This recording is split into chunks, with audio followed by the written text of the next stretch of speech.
Welcome back to the carpool. Hey, hi. My name is Stu.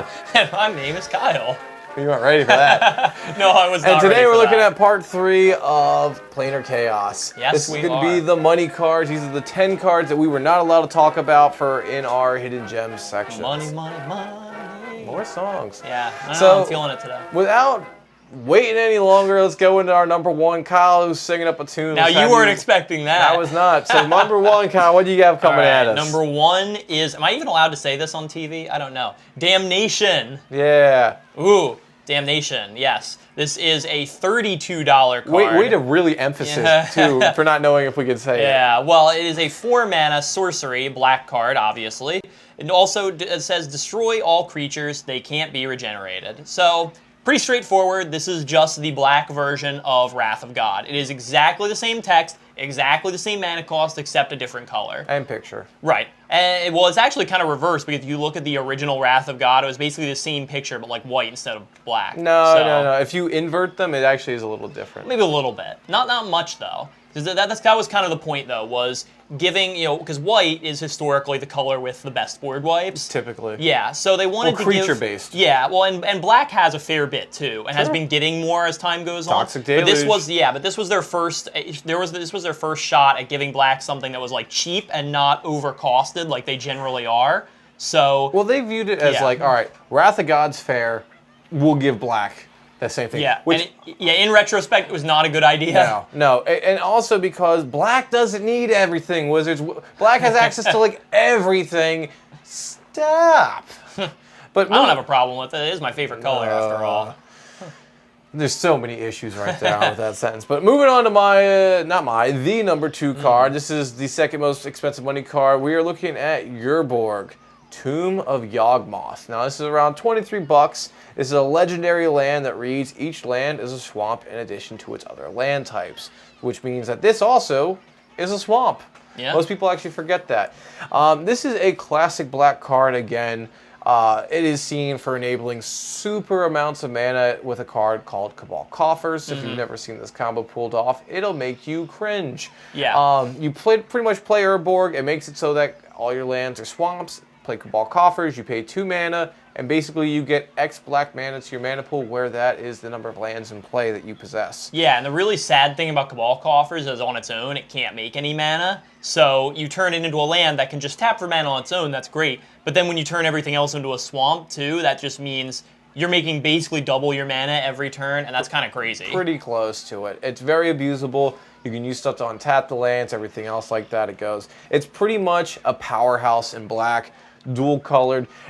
Fun fact though, this card can go in every deck though, even one that does not have a black identity, because this card has no color identity, because it doesn't say on there that it is a swamp. That's actually a fun fact. You can put this in a mono red deck if you'd like, and it's still legal. And why would you do that, you ask? Because in the case of other players, this affects other players, so it gives them access to black mana too. That may not be a great idea, letting them mana fix, but it enables Swamp Walk, which is something that is hilariously relevant, I find, in a lot of games. Because there are some historically really powerful creatures like Shield Dread, the Black Praetor, that have Swamp Walk. But that's off color. If you want to go ahead and make... that's on color. If you want to go off color, Captain Sisay, who actually is something that can tutor for legendary permanents. Yeah, there are green creatures with Swamp Walk.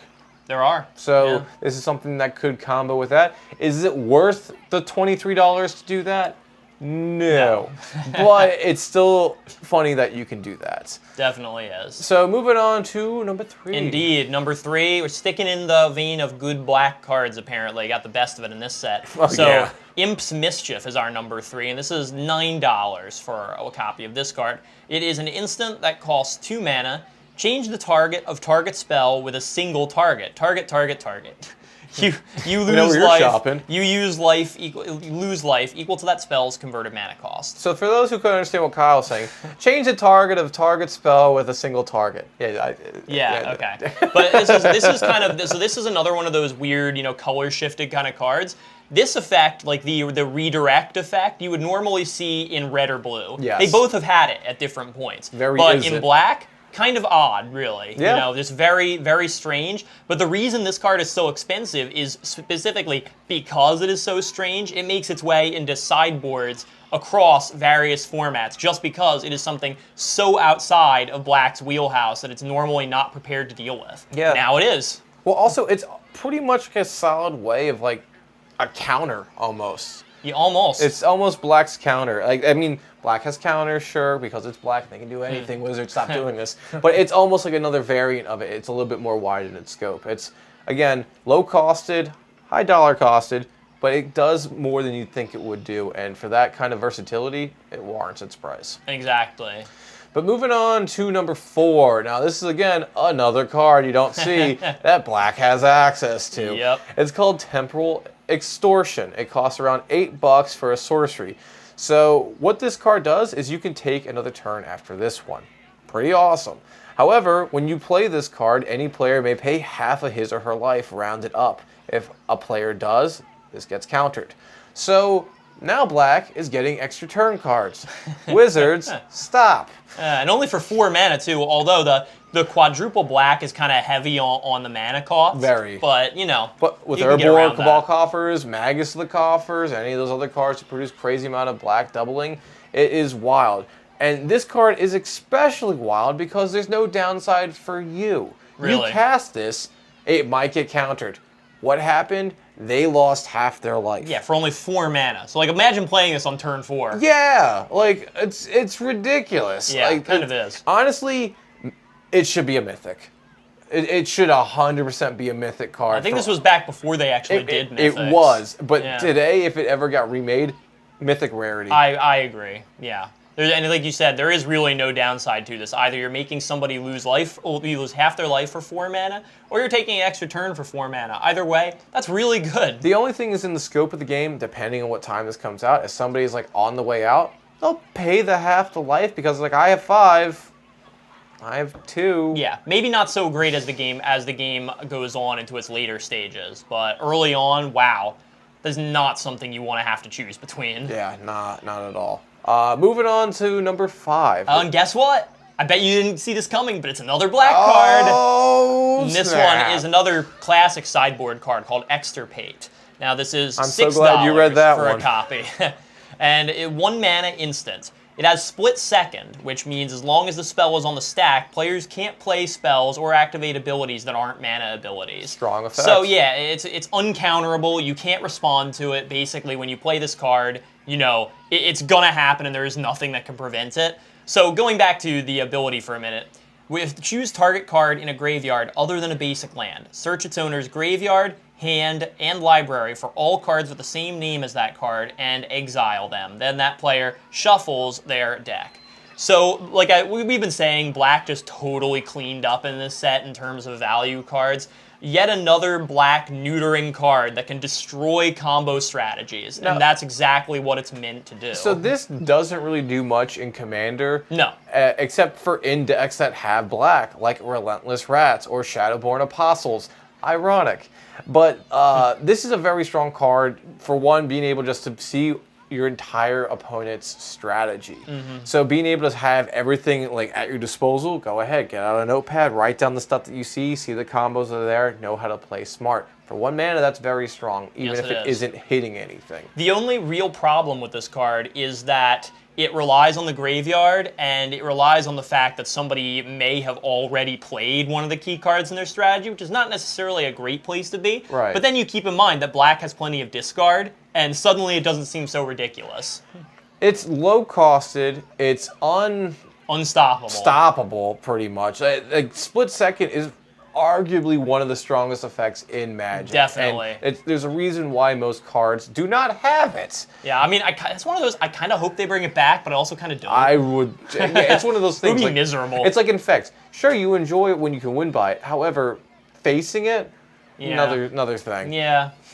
But moving on to number 6. All right. Now, this is an awesome tribal piece because it is an awesome tribal piece. At number 6, for around $5, we have Necrotic Sliver. Now, this is a sliver creature. First time we're actually getting able to talk about these boys. It's got a 2/2 body, and it reads, all slivers have, for 3 mana, go ahead and sacrifice this creature and destroy target permanent. So, yeah, not just non-land permanent, target permanent. Target permanent. For 3 mana of any color. Best sliver? Maybe. This is a strong contender. Definitely one of the better ones. So for anyone who's newer to Magic and doesn't really know too much about slivers, slivers is a tribe of creature that give blanket effects to all their slivers in play, which is something that makes them really powerful. Right. If one of them has flying, it gives flying to all of them. If one of them has death touch, it gives death touch to all of them. So having this ability to go ahead and have spot removal on all creatures at instant speed for generic mana and hit anything is really powerful. This is why this is one of the more expensive non-commander slivers that are out there. Indeed. Yeah, and turning all your creatures into Vindicates is a pretty great deal. Oh my god. Well, it's not even Vindicates. He's a Vindicate. Yeah. The effect is Vindicate without the loss of life, and it's not mana sensitive. Yeah. So this is, again, a card you could run just because it's great spot removal. You don't have to run tribal stuff. You can go ahead and just play this in like a great Orzhov deck, and it's just value. Yeah, really could. Great in a lot of places. Hallmark of a great card. So moving on to number 7. All right, yes, number 7 on this list. Lucky Slevin. $5 is Retether. Now this is, we're going outside of black, finally. This is a white card, costs 4, and is a sorcery.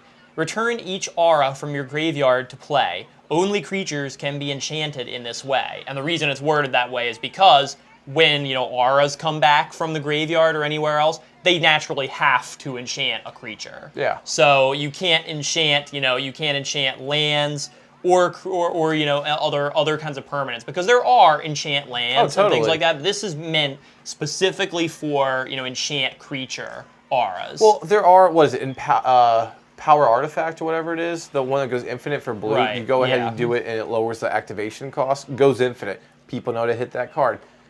This being able not to hit that kind of makes it a little worse. This is something this is one of those money cards I just don't get. Maybe it's because they just there's not a whole lot of demand for it. They just never reprinted it. I don't know. I don't really get it, because outside of an auras deck, which there are few and far between true aura decks, not really that useful. No. All right. So Saram, ever since we got him, Saram cares about artifacts.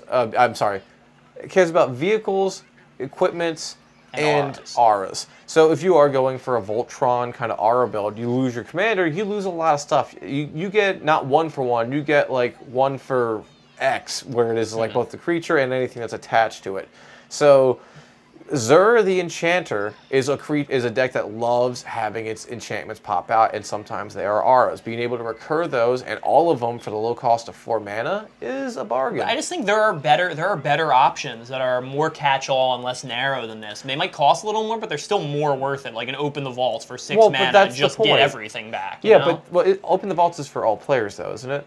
Yes, but you can. I mean, if you're playing like a dedicated auras deck, what are the chances that anyone else is going to have something like that? That is true, but again, you want to be quick and fast. Like, you don't want to just dedicate all your mana to just recurring all of them if you can't cast out a creature for it. So, we'll leave it to you guys who are watching right now. Let us know down below, is Kyle wrong? I just don't see a lot of call for this. I mean, it could be good in the right situation, but I'm kind of indifferent about it, honestly. And if you do like this card, what decks do you use it in? So let us know down below, and we'll also do a poll up top.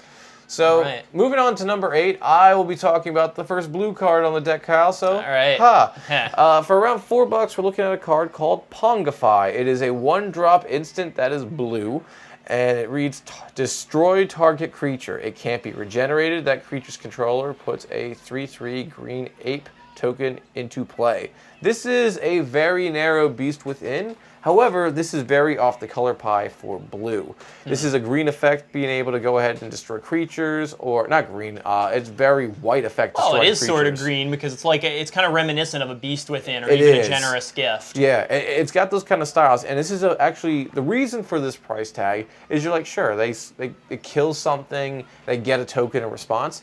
Blue doesn't kill things. Especially not for 1 mana. And not for 1 mana. That's what makes this so dramatic. It's because having this kind of spot removal is great, and it's unseen for blue, and this is why it is coveted. Yeah, and honestly, if this wasn't on the money card list, this would have been one of my hidden gems, because this and Rapid Hybridization, which is basically the reprint of this card, God, I love these cards so much. See, you like those. I love Curse of the Swine.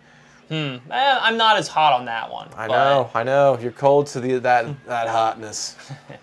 But yeah, I mean, I don't have a ton to say about this card. It's just 1 mana, 1 mana, kill any creature. I don't even care that they get something out of it. It's just so nice. Yeah, usually if it's like a Sarah Ascendant or something like that, they play that turn 1, you play this turn 1. Fine trading out with that. And it also makes it so that you can have mana for your curve later. It doesn't break the bank to go ahead and destroy something. We're usually like 2 mana, 3 mana, whatever it is to go ahead and kill a creature. It starts making so either that's your play or I'm playing something else out there, making it so it's low costed, and especially being blue with an instant, it's very flavorful. Yeah. Kind of wish it was a sorcery speed.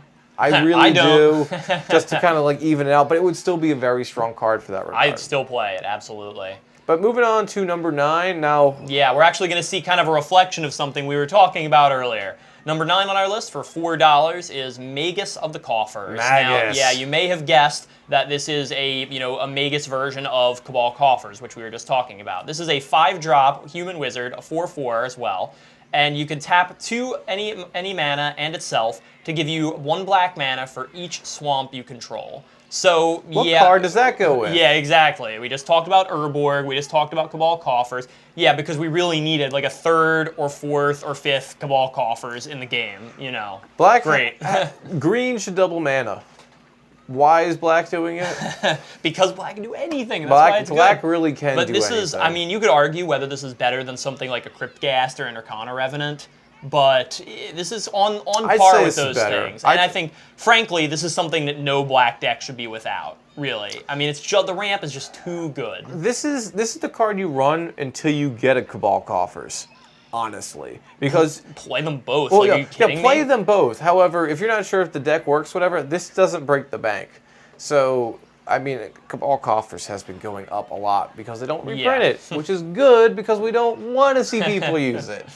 But this is a very strong card. It's obvious in its scope. Now, the only problem with this, as like we said with Magus of the Tabernacle, this is on a creature as opposed to a land. Yeah. Being a land, it doesn't really take up a spot.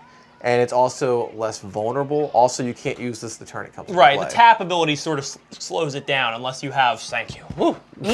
Yeah, the tap ability sort of slows it down unless you have some kind of, haste enabler, like a 1,000-year elixir or a lightning greaves or something like that. But still, I would absolutely 100% play this card in any black deck I built because it is that good. Yeah, if the Cabal Coffers goes, bring this out. Yeah. If this one goes, you bring another one out. Now we have Cabal Stronghold, which is almost as good as Cabal Coffers. Actually, it's way worse, but it's what it should have been. But still, it's like reasonable. It's what it should have been. Yeah, so anyway. All right, moving on to our last card for this list. Now, this one isn't black, spoiler alert. At number 10, we're looking at a card called Braid's Conjurer Adept.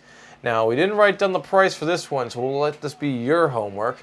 Well, this one is about $2 or $3, I think. Okay, so Braid's Conjurer Adept. This is a 4-drop human creature wizard. It's got a 2/2 body for 2 generic and double blue, and it's a legendary creature at that, so it can be your commander, where the other Braids cannot, actually. That one is banned in commander. And for those of you who aren't familiar, this is another thing that the Time Spiral block did, which is color shifting and kind of identity shifting famous legendary creatures. The original Braids was a black creature that said at the beginning of each player's upkeep they have to sacrifice an artifact, creature, or a land. So in the alternate timeline, whoa, let's say what this one does first. While we're on in that the branch. alternate timeline, they shifted it into this. So they swapped it into this, which is, let's bring up the card again. Sorry, Jay. All right, it reads, at the beginning of each player's upkeep, that player may put an artifact, creature, or land card from their hand into play. So yeah, it is totally... the exact opposite. Totally flip-flop, not caring about the grave, it's going from the hand. And so this is a very scary card because... It can be. It can be. People play stuff for free. So just depending on how big their hand is, like they could have a... Like, all right, this thing can get brought out fast as turn 3, turn 2 potentially on how the deck is built. So they go ahead and play this. Every other player gets something big into play. Could be something like a Blightsteel or Eldrazi Titan, like we say. Could be something like an Elish Norn. So an Elish Norn makes it so it can't be countered by this effect because you have to stop Braid's effect. It's not the other effect of the creature coming into play. Yeah, there are some advantages and disadvantages of that. Like if you're not casting the card, you won't get a cast trigger ability like some of the Eldrazi, for example, have. but you will still get anything that enters the battlefield. ETBs, any other effects and they that can't be trigger off. countered, as you said. So Well, you have to get rid of braids Right. and stop her effect, which is a triggered effect. It's not even like an activated ability. which is much more difficult. Yeah. So people who do make decks about this card know that they're running big stuff, and they have ways to cheat in big stuff and to keep this out. And also, people don't always want to kill this commander for the fact that No, it's good for you. It's good for you, and that's the problem. So it's like you have to be the jerk at the party. You have to go ahead and say, hey, enough's enough. And no one likes that. So they get the very simple like pity card in the deck. I mean, it changes the whole aspect of the politics. Also, if you know what the background card is for this one, I do. Put it down in the comments. I'm curious to see who actually knows their Magic art or other cards out there. Because that is... Do you know it? No, not right offhand. I'm not telling it. I want to see if actually people know it. I'll say it in our next video that follows it afterwards. Well, this is a very interesting card because it's one of those commanders that, and the reason it is a money card still is because this is kind of on the fringe playable in terms of a more competitive commander. Yeah. So like, low costed. yeah, it's really weird. But it's one of those that's just like, it's like, come on, break this somehow, and like I would really love to. It's just you're kind of betting on the fact that you have better stuff than other people. So it kind of depends. Like, is this the best that Blue has to offer? No. But is it a fun, interesting option? Oh, 100%. Definitely. Yeah, if you hate dealing with mana, this is your outs pretty much. Yeah. And also the good thing is, like, do you want to go creature heavy? You can, and you don't really see that too often in Blue outside of Merfolks. So you could go ahead and do something big. And now we usually do see stuff with artifacts or even lands that work with Blue in effect. But just for the fact that you can make this a creature heavy build is also something that makes it so it's off the color pie. Yeah. Very interesting card, really. That is going to wrap up the expensive cards that we could not talk about. All black. Basically. So you can go ahead and you can let us know which one are your favorites. If you use them in any of the decks, tell us down below. But you can also reach out to us on all of our forms of social media. Yeah, we've got a Reddit community. We have Tapped Out, where we put all of our deck lists. We're on Facebook and Twitter, and you can find us all over the place at the handle The Card Pool. Go ahead and look us up. And also, if you look down below in our description below, we are affiliated with TCG Player. Go ahead and click on that link before you go ahead and shop out. Ba-ding. Yeah. And it helps the channel. It helps us out. TCG Player supports us by letting them know that, hey, they should support us, and it helps us out a good bit. Help. So, until the next video, I'm Stu. And I'm Kyle. And we'll see you next time at the Card Pool. Braids, dude. Every time. You really don't know the back card? No, I don't know the back card. Wow. I thought you would.